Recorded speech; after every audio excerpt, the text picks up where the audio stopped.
కూడి వచ్చినటువంటి ప్రియా దేవుని సంగమా, మన ప్రభువును రక్షకుడైన యేసుక్రీస్తు నామములో కూడి వచ్చిన మీ అందరికీ కూడా హృదయపూర్వకమైన వందనాలండి. కొద్ది నిమిషాలు దేవుని వాక్యమును ధ్యానం చేద్దాము. మలాకి గ్రంథము, చిన్న ప్రవక్త అయిన మలాకి గ్రంథము 3వ అధ్యాయము 6వ వచనము నుండి చదువుకుందాము. చూడండి, 3వ అధ్యాయము 6వ వచనము నుండి ధ్యానం చేద్దాము. యెహోవానైన నేను మార్పు లేని వాడను గనుక యాకోబు సంతతి వారైన మీరు లయము కాలేదు. చాలండి, దేవునికి స్తోత్రం. యెహోవానైన నేను మార్పు లేనటువంటి వాడిగా ఉన్నా.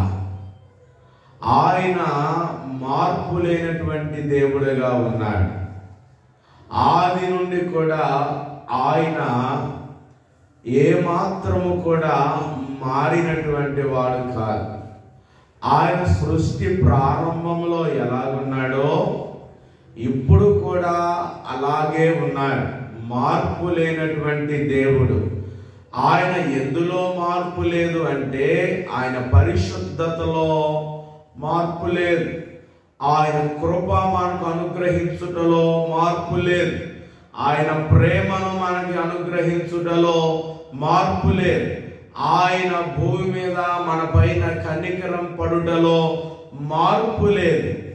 కానీ ఆ దేవుడు ఆయన సృష్టి ప్రారంభం నుండి కూడా నేను మార్పు లేని వాడను గనుక యాకోబు సంతతి వారైన మీరు లయము కాలేదు. Praise the lord. అంటే ఆయన మారితే యాకోబు సంతతి ఏమైపోద్ది? లయమైపోద్ది. అందుకనే నేను మారలేదు కాబట్టి యాకోబు సంతతి ఇంకా కూడా ఎలా ఉంది? లయము కాలేకోకుండా ఉన్నది అంటున్నాడు. ప్రియులారా, మన దేవుడు మార్పు లేనటువంటి వాడు. ఆయన ప్రేమలో మార్పు లేదు. ఆయన కార్యములు చేయుటలో మార్పు లేదు. ఆయన మేలులు చేయటములో మార్పు లేదు. ఆయన స్వస్థపరచుటలో మార్పు లేదు. కానీ మనుషులు మారిపోతా ఉన్నారు. మన బీజం ఏది, మనం ఎక్కడి నుంచి వచ్చామనే ఆలోచన లేకోకుండా నేటి దినాలలో మనుషుని యొక్క తలంపుల ప్రకారముగా, ఆలోచనల ప్రకారముగా దేవుడు కలగజేశాడు మమ్ములను అనే విషయాన్ని మర్చిపోయి వేటి వాటి తట్టు తిరుగుతా ఉన్నారు. కంటిన్యూ చదవండి ఒకసారి. మీ పితరుల నాటి నుండి మీరు నా కట్టడలను గైకొనక ఏం చేశారంటండి మనుషులు? దేవుడు కొన్ని కట్టడలు పెట్టాడు, కొన్ని ఆంక్షలు పెట్టాడు. ఆ ఆంక్షలంట గైకొనలేదంట. మీ పితరుల నాటి నుండి కూడా మీరు నా ఆజ్ఞలను ఏం చేయట్లేదు? గైకొనట్లా. పితరుల నాటి నుండి నేటికి కూడా గైకొనని ప్రజలు ఉన్నారు. నేటికి దేవుని మాటను వినని ప్రజలున్నారు. దేవుని వాక్యము వినని ప్రజలున్నారు. దేవుని కట్టడలను త్రోసివేసిన ప్రజలు నేటికి ఉన్నారు. దేవుడు మలాకి ప్రవక్త ద్వారా ఆనాటి ప్రజలతో మాట్లాడుచూ ఉన్నాడు. ఏమని మాట్లాడుచూ ఉన్నాడంటే, మీ పితరుల నాటి నుండి మీరు నా కట్టడలను గైకొనక వాటిని తోసివేశారు. ఈరోజు దేవుని మాటలు చెప్తుంటే చాలా మంది కూడా ఏం చేస్తున్నారంటే పెడచెవిన పెడతా ఉన్నా, త్రోసివేస్తా ఉన్నా. ఈరోజు ఖండితమైన బోధలు లేవు. ఈ రోజు అన్ని దొంగ బోధలు, మనుషులను లోబరుచుకునే బోధలు, మనుషులను ఏదో రకంగా వారిని దశమ భాగాలు వారి డబ్బును దోచుకునే బోధలు తప్ప ఖండితమైన బోధలు నేటి దినంలో. మరి అపోస్తుల కాలంలో జరిగిన అద్భుతాలు నేటి దినాల్లో జరగట్లేదంటే గల కారణం ఏంటి? వారికి ఉన్నటువంటి యథార్థమైన బోధలు నేటి సంఘములలో లేవు. నేటి సంఘములలో దేవుని ఖండితమైన బోధ లేకపోవడం వలన చాలా మంది కూడా ఆయనను ఏం చేస్తున్నారు? తోసివేస్తూ ఉన్నారండి ప్రియులారా. అందుకే ప్రభు అంటున్నాడు, ఇదిగో మలాకి ఈ ప్రజలతో చెప్పు. ఏమని చెప్పాలి ప్రభువా అంటే అప్పుడు చెప్తున్నాడు, చూడండి, చదవండి, కంటిన్యూయేషన్. అయితే మీరు నా తట్టు తిరిగిన యెడల, ప్రభు చెప్తున్నాడు, అదిగో అయితే మీరు నా తట్టు తిరిగిన యెడల నేను మీ తట్టు తిరుగుదునని సైన్యములకు అధిపతియగు యెహోవా సెలవీయగా. చాలు, దేవుని స్తోత్రం. ప్రభు అంటున్నాడు, మలాకి ద్వారా, మలాకి ప్రవక్త ద్వారా దేవుడు మాట్లాడుతూ ఉన్నాడు, ఇదిగో మీరు నా తట్టు తిరిగిన యెడల నేను మీ తట్టు తిరుగుతా. అంటే వీరు దేవుని తట్టు తిరగలేదు కాబట్టి నా తట్టు మీరు తిరిగితే ఈరోజు లోకంలో ఉన్నటువంటి ఆశల వైపు తిరుగుతా ఉన్నారు, లోకంలో ఉన్న అలవాటుల వైపు తిరుగుతా ఉన్నారు, లోకంలో ఉన్న పాప కార్యాల వైపు తిరుగుతా ఉన్నారు, లోకంలో ఉన్నటువంటి ఆకర్షణీయమైనటువంటి వేషధారణమైనటువంటి భక్తి వైపు జనాలు తిరుగుతా ఉన్నారు. నిజ దేవుని వైపు తిరగటలా. అందుకనే శోధనలో, వేదంలో, బాధలో రొప్పులు కలుగుతున్నాయి అంటే నీవు దేవుని వైపు తిరగట్లా. నీవు ఆయన వైపు తిరిగితే ఆయన నీ వైపు తిరుగుతాడు. ఎంత గొప్ప దేవుడో చూడండి. ఆయన నీవెక్కడో పాపం చేస్తూ ఉండి, నీవెక్కడో దొంగతనం చేస్తుండి, నీవెక్కడో లోకంలో తిరుగుతా ఉండి ఆయన నీ తట్టు ఎందుకు తిరుగుతాడు? నిన్ను చేసింది ఎవడో? నిన్ను కలగజేసింది ఎవడో? దేవుడు. నిన్ను సృష్టికర్తకు నువ్వు లోబడాలా? సృష్టానికి నీవు లోబడాలా? సృష్టికర్తకు నీవు సృష్టికర్తకు లోబడుకోకుండా ఎక్కడెక్కడో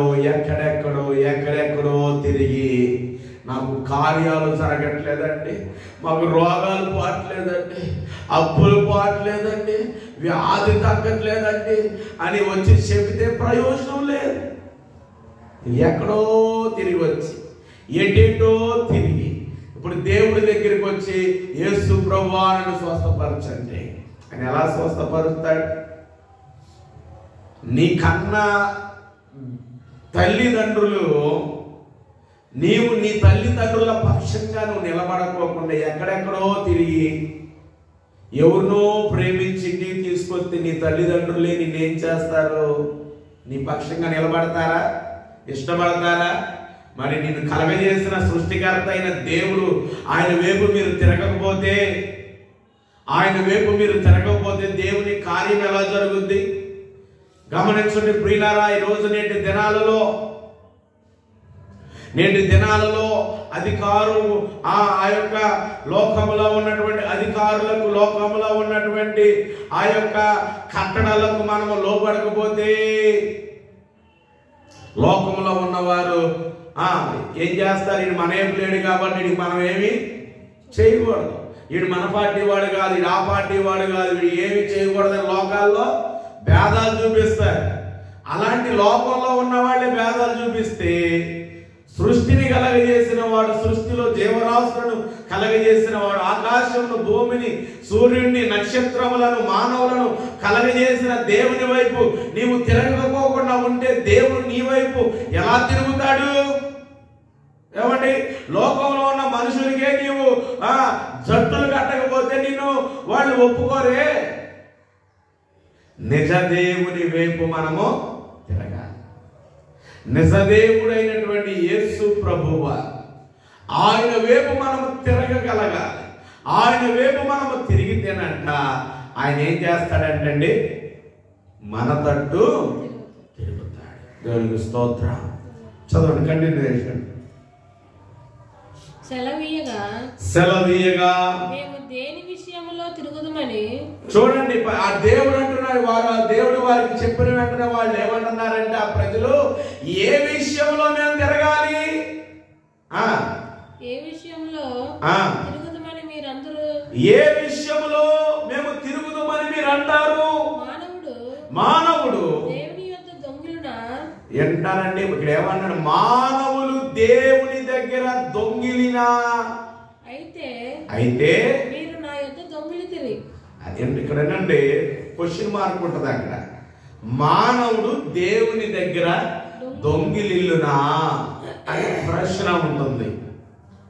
అయితే మీరు నా యొద్ద దొంగిలితిరి, మీరు నా యొద్ద దొంగిలితిరి చాలండి. దేవుడు ఏమంటాడు తెలుసా, మలాకి ప్రవక్త ద్వారా నిలబడి ఆడి ప్రజలతో అన్న మాట ఏంటి తెలుసా, దేవుని దగ్గర ఎవడైనా దొంగతనం చేస్తాడా అని ప్రశ్న వేసి, కానీ దేవుని దగ్గర మీరు దొంగిలితిరి అంటున్నా, అంటే మీరు దొంగలో అని అంటా ఉన్నాడండి. మీరు దొంగిలితిరి, దేవుని సమయాన్ని దొంగిలించారు, దేవుని పనిని దొంగిలించారు, దేవునికి ఇవ్వాల్సింది దొంగిలించారు, దేవుని సన్నిధిలో గడపాల్సిన సమయాన్ని దొంగిలించారు. అందుకని అంటున్నాడు ఇక్కడ, డైరెక్ట్గా అంటున్న మాట చాలా బాధాకరమైన విషయం ఇది. మీరు దొంగిలితిరి అంటే మీరు దొంగతనం చేశారు. దొంగతనం చేసే వాడికి శిక్ష ఉంటుందా ఉండదా? ఉంటుంది. అంటున్నాడు, ఇదో ప్రభు అంటాడు, మీరు నా దగ్గర దొంగిలితిరి అని అంటే ఈ ప్రజలకు రోషం పుట్టుకొచ్చి అంటున్నారు, మేము ఏ విషయంలో దొంగతనం చేశాం అని ఎదురు మాట్లాడారు. ఎదురు అడిగినప్పుడు ఆ తర్వాత చదువమ్మా, మానవుడు దేవుని యొద్ద దొంగిలినా అయితే మీరు నా యొద్ద దొంగిలితిరి. దేని విషయంలో మేము నీ యొద్ద దొంగిలితిమని మీరు అడుగుతున్నారు. ఏ విషయములో అయ్యా మేము నీ దగ్గర దొంగిలించాము? 10వ భాగమును. ఏ విషయం అంటే 10వ భాగమును, ప్రతిష్ఠితార్పణలను ఇయ్యక. 10వ భాగమును మేము ప్రతిష్ఠ చేసుకున్నటువంటి అర్పణలను ఇవ్వక దొంగిలితిరి. చాలని దేవునికి స్తోత్ర. ఇక డైరెక్ట్ గా దేవుడే తన ప్రవక్త నిలబెట్టుకొని మాట్లాడుతున్నాడు. నేటి దినములలో ప్రియులారా, ఆనాటి ప్రజలను దేవుడు మలాకి ద్వారా మాట్లాడుతున్నారు. ఇదిగో మీరు నా దగ్గర దొంగిలితిరి, నా దగ్గర మీరు దొంగిలితిరి, మీరు దొంగలుగా మారారు. ఇదిగో ఏ విషయంలో మీరు మారారంటే, నాకు ఇవ్వాల్సిన 10వ భాగంలో మీరు దొంగలుగా మారిపోయారు. మీరే తినేస్తున్నారు. అందుకే మీకు ఏమవట్లా, ఆశీర్వాదాలు రావట్లా, దీవెనలు రావట్లా. మీరే దేవుని దొంగలిస్తారు. ఇంకేంటి ప్రభువా, మాకు ఈ మేలులు దొరికినాయి కాబట్టి, మా పంట సమృద్ధిగా పండింది కాబట్టి, ఇదిగో ఈ పంటలో ఉన్నటువంటి కొత్త భాగాన్ని మేము ప్రతిష్ట అర్పణలుగా దేవుని మందిరానికి ఇద్దాము అని అర్పణ చేసుకుంటారంట. అర్పణ చేసుకొని ఏం చేయరంట, ఎవరు చాలా మంది నేటి దినాలు ఇలాంటి దొంగలు బోల్డ్ మంది ఉన్నారు. దేవునికి స్తోత్రం. అందుకే ప్రభు నిర్మోహమాటం లేకుండా అంటున్నాడు, దొంగిలితిరి.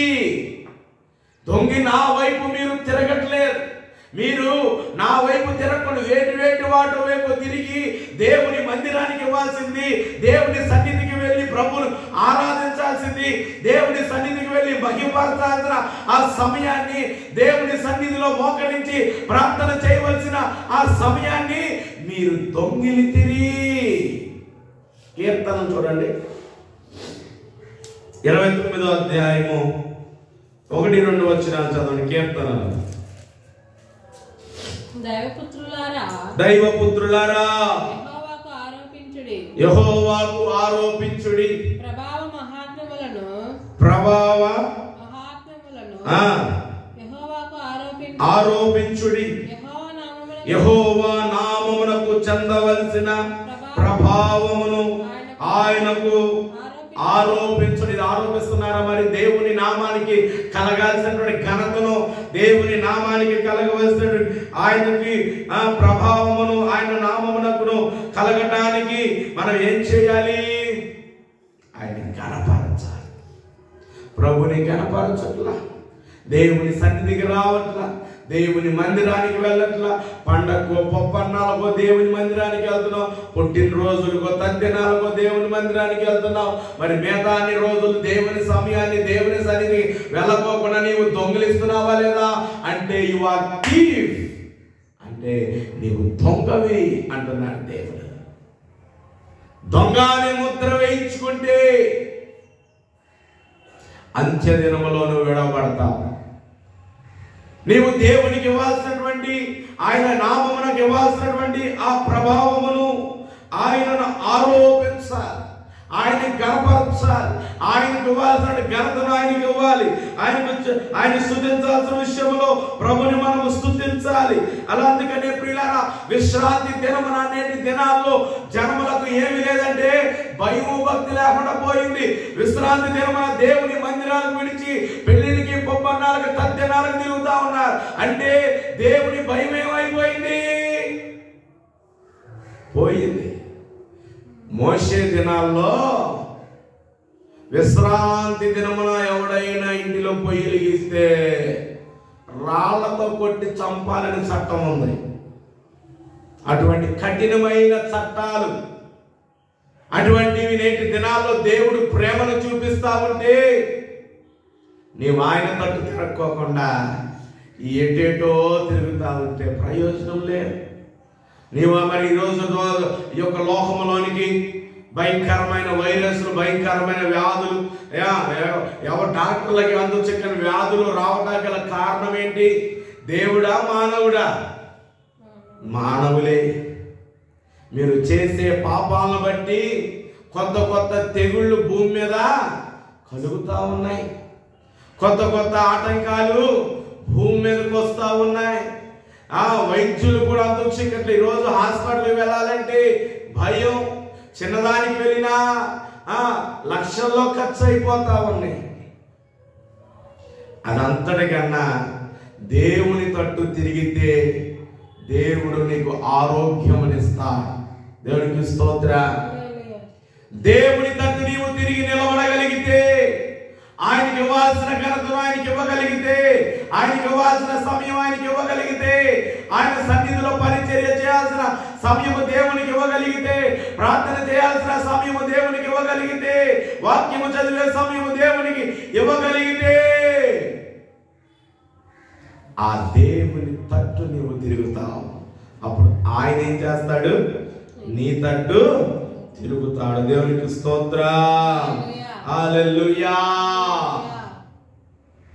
మనము దేవుని దగ్గర నుండి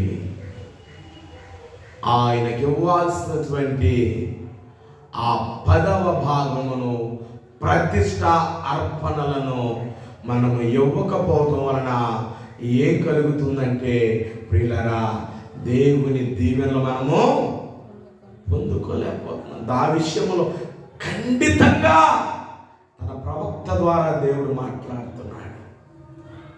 మీరు ఇవ్వలేదు కాబట్టి మీరు దొంగలు అంటాడు. ఇంకా చూస్తే జకరియా గ్రంథానికి రండి. ఈ గ్రంథాలు మలాకి, జకరియా, అలాగే ఇంకొక చూస్తే ఆమోసు, ఈ గ్రంథాల్లో దేవుడు ఈ విషయం గురించి పదే పదే పదే హెచ్చరిస్తా ఉంటాడు. చూడండి, జకరియా గ్రంథం 1వ అధ్యాయము 3వ వచనాన్ని చదవండి. కాబట్టి నీవు వారితో ఇట్లనుము, సైన్యములకు అధిపతియగు యెహోవా సెలవిచ్చినదేమనగా, మీరు నా తట్టు తిరిగినను, మీరు నా తట్టు తిరిగితే నేను మీ తట్టు తిరుగుతానని సైన్యములకు అధిపతియగు యెహోవా సెలవిచ్చుచు ఉన్నాడు. ఇదే సైన్యములకు అధిపతియగు యెహోవా వాక్కు. Praise the lord. అంటే చూడండి, ఇక్కడ మలాకీతో అదే మాట్లాడుతున్నాడు, జకరియా ప్రవక్తతో అదే మాట్లాడు. అంటే ఈ ప్రజలు ఆయన తట్టు తిరగని వారిగా ఉన్నారు. అందుకని హెచ్చరిస్తున్నాడు, ప్రభు పిలుస్తున్నాడు తన ప్రవక్తలను ఏర్పాటు చేసుకొని, ఇదిగో మలాకి హెచ్చరించు, ఓ జకరియా హెచ్చరించు, ఇదిగో ఈ ప్రజలు నా తట్టు తిరిగితేనే నేను వారి తట్టు తిరుగుతా, వీరు నా పక్షముగా నన్ను ఆరాధిస్తేనే, నన్ను గర్వపరిస్తేనే నేను వారి పక్షముగా నిలబడతా. నేను వారి పక్షముగా నిలబడాలంటే వారు నా తట్టు తిరగాలి. ఆమోస్ చూడండి, ఇప్పుడు ఆమోస్ గ్రంథం 4వ అధ్యాయం 6వ వచనం చదవండి.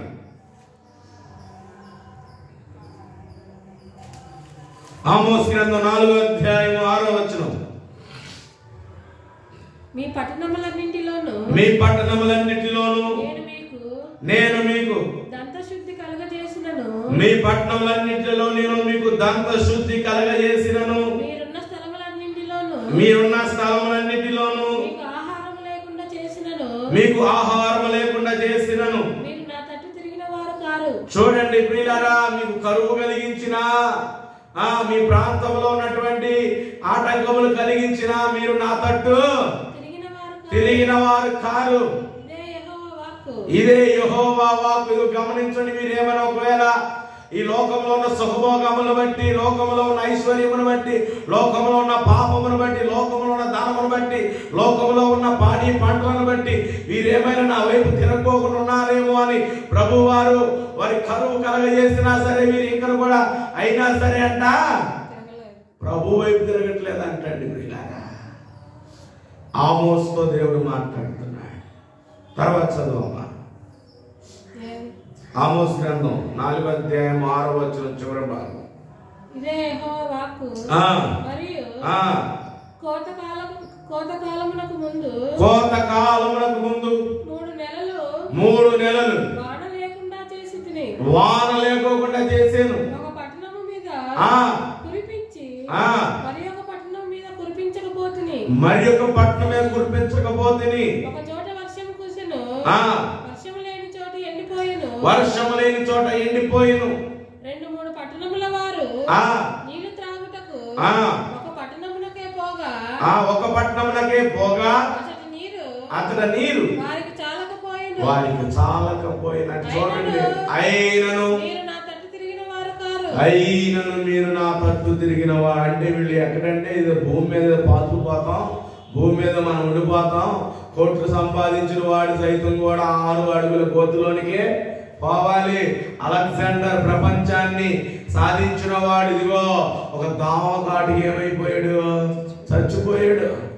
అతను చచ్చిపోయినప్పుడు అతను ఊరేగిస్తున్నప్పుడు, అరే నా 2 చేతులు పైన పెట్టండి రా, అరే నేను ధనవంతుని, రాజుని, లోకాన్ని సంపాదించాను, జయించాను, నేను చచ్చేటప్పుడు ఏమి తీసుకొని పోలేదురా, ఈ బుద్ధి లేని ప్రజలు తెలుసుకుంటారా నాయనా అని 2 చేతులు పైకి పెట్టించి ఊరేగింపు చేశాడు. గమనించండి, నువ్వు ధనవంతుడివైనా, ఎవడివైనా, కోటేశ్వరుడివైనా, నువ్వు ఉద్యోగవేత్తవైనా, అందగాడివైనా, పాటగాడివైనా, ఆటగాడివైనా, ఒక రోజు ఉంది, కనుమూసే రోజు. నువ్వు సంపాదించింది ఏది? నీ వెనకడిది రాదు. నీ వెనకడిది వచ్చేది ఏంటంటే నీ ఆత్మ. హల్లెలూయా. నీ ఆత్మ ఎక్కడి నుంచి వచ్చిందో తిరిగి ఎక్కడికి వెళ్ళాలి. నీ ఆత్మ ఎక్కడి నుంచి వచ్చిందో తిరిగి ఎక్కడికి వెళ్ళాలంటే నువ్వు దేవుని తట్టు తిరగాలి. Praise the lord. నువ్వు వేటి వాటో తట్టు తిరగకూడదు, జీవము కలిగిన దేవుని వైపు తిరగాలి. నీ కొరకు సిలువలో ప్రాణం పెట్టిన యేసు ప్రభు వైపు తిరగాలి. నీ కొరకు మరణించాల్సిన నీవు జీవములోనికి తీసుకొని వచ్చిన నజరేయుడైన యేసు ప్రభు వారి వైపు నీవు తిరగగలిగితే నీ ఆత్మకు ఏమంటది? నిత్య జీవమును ఇవ్వగలిగిన వాడు నా ప్రభు అయిన యేసు ప్రభు ఒక్కడే. ఆమేన్. హల్లెలూయా. అందుకనే ప్రియులారా, లోకములో వీడు అనుకుంటున్నారు వీడి కరువు వచ్చినా, కష్టం వచ్చినా, నష్టం వచ్చినా వీరు దేవుని వైపు తిరగట్లా. ఇదే మనకి లోకమే, ఇది లోకమే అనే తలంపులో ఉంటున్నాడు. అందుకంటాడు, నీకు కరువు వచ్చినా, కష్టం వచ్చినా సరే కలగజేసిన మీరు నా వైపు తిరగల. అంటే వీళ్ళ ఉద్దేశం ఏంటంటే ఇక్కడే మనం ఉండిపోతాం, ఇక్కడే మనం బాగుకోవాలి, ఇక్కడే అనుకున్నా. No no no no no. భూమి ఆకాశములు ఏమైపోతాయి? గతించిపోతాయి, ఒక రోజు రాపాటు. సృష్టిలో తుఫాను వస్తే ఎవడన్నా కంట్రోల్ చేయగలడా? సృష్టిలో మన తుఫాను బీభత్సం వచ్చినప్పుడు ఏ ఒక్కడు కూడా ఆపగలిగారా? ఆ ప్రమాదం లేని చోటుల్లో ఉండటానికి ప్రయత్నం చేశాం. నా దేవుడు సృష్టికి ఒక్క క్షణం ఆజ్ఞాపిస్తే సముద్రం అంతా భూమిని నింపివేయగలదు. ఆలోచించు ఓ మానవుడా, నీ ధనము నీ వెనుకెడతారా? నీ కుల బలము నీ వెనుకెడతారా? నీ ఎనికెడత నీ ఇంటి పేరు కలిగిన వారు ఉన్నారని ఆ బలమును బట్టి విర్రవీగుతున్నావేమో. ఎవడు అక్కడికి రాడు. మా కరోనాలో ప్రియులరా, ధనవంతులైనటువంటి వారు ఏమైపోయారు? కాబట్టి అంత్యక్రియలన్నా చక్కగా చేశారా? కరోనాలో కుక్కలేళ్ళతో తోసేశారు గోతుల్లోని. ఇంటికి కూడా తీసుకురాకుండా హాస్పిటల్ నుంచి అటు గోతుగడకి తోలి. అటువంటి దరిద్రమైన బ్రతుకులు మనకి. అందుకనే ఈ లోకంలో ఆ దరిద్రమైన బ్రతుకుల నుండి మన జీవితాలు వెలుగు బ్రతుకుగా, విలువ కలిగిన బ్రతుకులుగా మార్చబడాలి అని అంటే నిజ దేవుడైన యేసు ప్రభు వారిని నమ్ముకొని ఆయనలో నమ్మకంగా ఉండి నువ్వు మరణిస్తే నీ ఆత్మకు ఏముంటుందంటే విలువ ఉంటుంది. నీ ఆత్మ పరదేశిలో భద్రపరచబడుతుంది. దేవుడు వైపు మనము తిరిగి ఆయన మార్గములో మనము నడిచి వర్ధిల్లుదుముగాక. దేవుడి మాటలు దీవించి ఆశీర్వదించునుగాక. ప్రార్థన చేస్తున్నా. పరిశుద్ధుడా, ప్రేమ కలిగిన తండ్రి, దయ కలిగిన దేవానికి స్తోత్ర, కృప కలిగిన దేవానికి స్తోత్ర. ఇదిగో నాయన, గడిచినటువంటి దినములన్నీ కాపాడి మరొక పునరుద్ధాన దినం ఇచ్చి ఈరోజు నీ సన్నిధిలో ఆరాధించడానికి, నీ సన్నిధిలో గడపటానికి, నీ సన్నిధిలో వర్ధిల్లటానికి విరిక్షణ కృపను బట్టి నీకు స్తోత్ర. చెప్పబడిన ప్రతి మాట ప్రతి వారి హృదయాల్లో నీరు కట్టి ఫలింపు దయచి, మీరు నా తట్టు తిరిగితే నేను మీ తట్టు తిరుగుతాను అనే మాట ద్వారా నీ బిడ్డలను మీరు బలపరిచినందుకు స్తోత్ర. లోకమును విడిచి, లోకాశలను విడిచి నీ వైపు తిరిగి నీలో పరిచర్యలో, సంఘములో నమ్మకంగా నిలబడి వర్ధిల్లే బాటలో మీరు నడిపించు. నన్ను బలపరచు. ఈ ప్రాంత ప్రజలను దర్శించండి. ఈ మైక ద్వారా ఉంటున్న ప్రతి కుటుంబాన్ని మీరు దర్శించు. ఈ ప్రాంతంలో నీ కార్యములు చేసి ఈ బెతెస్దా కోనేరు ప్రార్థనా మందిరమును మీరు బహుగా దీవించండి. నూతనమైన ఆత్మలతో మీరు నింపండి. అగ్నిలో నుండి కొన్ని ఆత్మలు లాగగలిగే ఓ గొప్ప కృపను ఈ పరిచర్యకు మీరు అనుగ్రహించండి. ఈ పరిచర్యకు సహకరించే బిడలను లేవనెత్తండి. ఈ పరిచర్య కొరకు నిలబడేటువంటి పునాదులైనటువంటి పిల్లర్స్ను మీరు రప్పించండి. మీరు కార్యం వచ్చాయి. ఇది పని నీది, పనివారం మేము, కార్యము నీది, పొందుకునేవారం మేము. కాబట్టి మీరు మమ్మల్ని బలపరిచి స్థిరపరచమని. ఇంకను 2 ఆరాధనలు జరగాలి. ఆ మిగిలిన 2 ఆరాధనలకు మీరు నాతో ఉండి నా గొంతును ముట్టండి. ఇంకను అనేక మందిని వాక్యముల చేత బలపరచడానికి పెద్దపేట, జగన్ కాలనీ 2 చోట్ల ఆరాధన జరగాలి. వాటిలో కూడా మీరు నాకు తోడుగా ఉండి నడిపించు. నీ నామానికి మహిమ, ఘనత, ప్రభావాలు తెచ్చుకోమని యేసు నామములో అడుగుచున్నాను తండ్రి. యేసు రక్తమే జయము, సిలువ రక్తమే జయము. ప్రభు యేసు నామానికి సంపూర్ణ విజయాలు కలుగును గాక.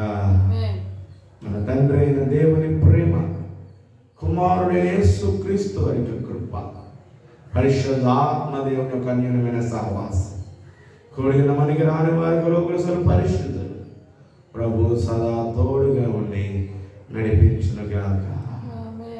ఆమేన్. ఆమేన్. హల్లెలూయా.